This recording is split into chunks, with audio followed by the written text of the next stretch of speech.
Yes, you can still squat with knee pain, and I'm gonna show you how. We've all been told that knees over toes is bad for your knees, that you're not supposed to squat because it's bad for your knees, you're gonna pay for it later, blah, blah, blah. But I'm here to tell you that that advice is super outdated, and there's a way better way that you can go about squatting without hurting yourself, because the problem is not with squatting itself. The problem is often with how you're squatting, when you're squatting, and how prepared your body is to tolerate the loads that you're putting through it. So if you stay till the end of the video, you will know why squatting sometimes hurts, why it doesn't mean that everything's going to shit, and exactly how you can get back into squatting if you're having knee pain right now. Hi, I'm Dr. K. I'm a physical therapist and a strength coach, and I help women who want to be fit and strong overcome pain and get back to living their best life and being a badass inside and outside of the gym. If that sounds like your vibe, please subscribe and stick around for more. So I remember when I first experienced knee pain in the gym, I was running late for a class. I have had lots of experience with squatting in the past. So when I got there late, I was like, I don't need to do the full warm up. It's fine. I'll just put a little bit of weight on the bar and squat all the way down. Meanwhile, this was an early morning class and I'm used to squatting in the afternoons. But either way, I decided that it was totally fine. So I went to squat all the way down to depth and my knee was like, no, bitch, that's not okay. And that was the beginning of months of not being able to squat, because every time I would go past 90 degrees, my knee would not enjoy it at all. And I got super frustrated. I just wanted to squat so bad that I kept pushing it and my knee kept saying no, and I was not listening to my body, and it just led to more frustration. So eventually I pulled my own head out of my ass and was like, okay, well, what do I tell other people to do? Okay, I tell them to think about what happened to create the pain in the first place. Was it something that you did more often than usual? Did you have a high volume of training? Did you go on a really long hike? Did you travel for a long time and sit for a while? Was there something that happened that was more or less or out of the ordinary than what you're used to? And yes, I'm glad you asked.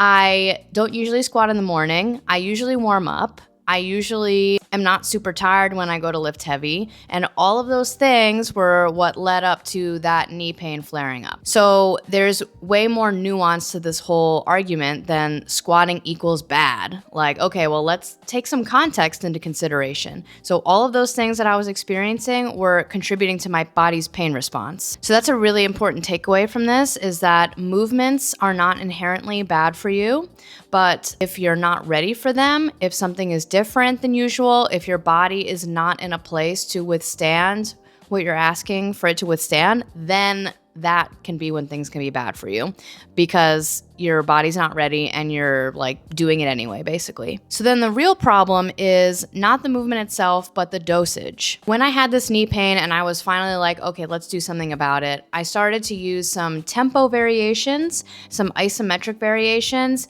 and some smaller ranges of motion variations. So what this looked like for me was I did a lot of isometric split squats. I'll put that right here.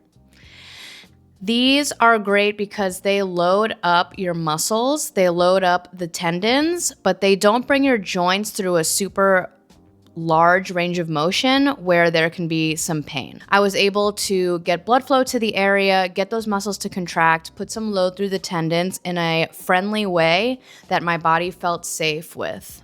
Another thing I liked to use throughout this process was a tempo variation. So that pretty much means taking any movement of the lower body and slowing it down, probably 3 seconds. If you're thinking about a squat, you go 3 seconds on the way down, hold it for a second at whatever tolerable range you can get to, and then coming back up. So what the tempo does is, again, it slows things down. It makes things feel a little bit safer. They're not so chaotic, like you're doing stuff for time, for speed. And that, again, allows for some strength to be adapted, for your body to feel safe, and for you to still get a good training stimulus, even if you're going a little bit lighter in weight or you're not going down as far. Because the tempo is going to make things feel a little bit harder than they are, not on your joints and your tendons, but on the muscle, because the muscle has to contract for that much longer for every rep. So it's gonna feel a little spicy, but it's not gonna overload your body. And the third part to this approach was to do partial range reps. So something like a box squat, for example. I love to use this example because it just like, you can just picture it, right? And here's also a picture of a box squat. So there's a regular squat where your butt's going all the way down on the ground, or as far as you can generally. My butt can go pretty far down to the ground, but again, that was a little bit painful for me. So guess what? We're just not gonna work in that range of motion in a squat. Instead, we're gonna do a box squat. So we're gonna bring the level to which your butt is traveling up a little bit higher. So again, this is all just playing with the different aspects of movement so that it can be tolerable to your body, but it's still working the muscles in a meaningful way.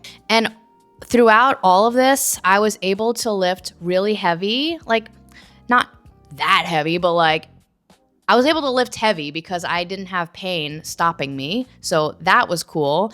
And I felt more confident with movement in general because I wasn't like scared that the moment I went down too low, my knee was gonna like yell at me. And I just felt really like hopeful and empowered and badass and capable. And like, that's why we go to the gym, right? That's why I go to the gym. And that leads me to my third point with this whole thing is that the mental part of physical therapy, of rehab, of training is just as important as the physical part, because pain itself is generally, we can call it like the alarm bells in your brain. Your brain is like, whoa, whoa, whoa, whoa, that's not safe, that's bad. So the important part here is that we want to train your brain to feel safe with movement again. It's this whole thing called graded exposure. So that's how we teach our brain that something is safe for us, is by doing a little bit at a time, like dip a toe into the water, feel good, okay, good, nothing bad happened, we recovered, we're good, let's do it again the next time.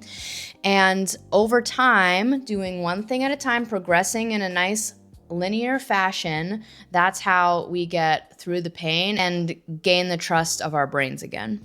So in conclusion, squatting does not mean that you fucked up your knees. Squatting is not inherently bad. And if you do have pain while you're squatting, you're not necessarily making the structures of your knee any worse. And hopefully, as you learned in today's video, squatting can be part of the solution. Like, you don't have to just put squats on the table until your knee is feeling better. Like, squats need to be involved in the rehab process itself.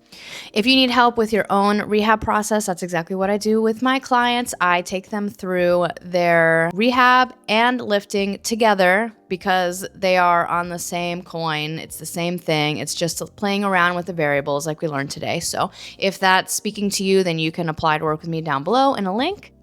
And today I spoke about a lot of physical things that you can do to reduce some pain, but there's also some other lifestyle factors that are involved in the whole pain experience. So if you're looking for other things to add into your routine to reduce pain on the side of being in the gym, then check out my next video. I'm going to be talking about lifestyle factors that are involved with pain. So if that speaks to you, then go ahead and check that out. And otherwise, I'll see you next week. Thanks for being here. Bye.